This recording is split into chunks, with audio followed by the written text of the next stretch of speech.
We have to acknowledge the reality that Obamacare has led us to this position that we're in right now.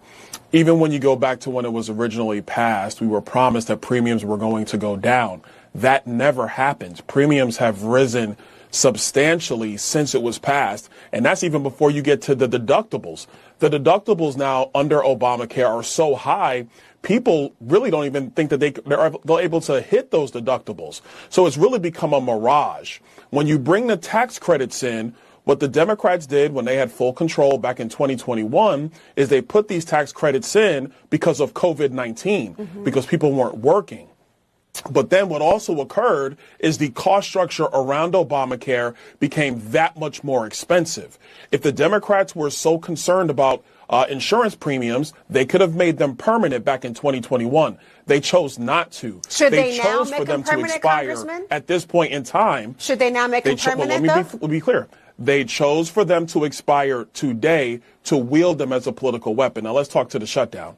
To the shutdown, we're not going to negotiate anything around insurance premiums during a shutdown. We're not going to do that. I don't want to cut you off, but I do want to ask the question again. Should they make it permanent now, these extensions? Because as I mentioned, the amount of money that people are talking about and what could increase, and I take your larger point, the expense that people are feeling around premiums broadly. But if the alternative is no insurance, no health care, and perhaps urgent care or the emergency room and beyond, should these be made permanent? Are you supportive of that? No, these premium tax credits, the extended ones around Obamacare, should not be made permanent. And let me also be clear about this. Obamacare was created around premium subsidies at the beginning.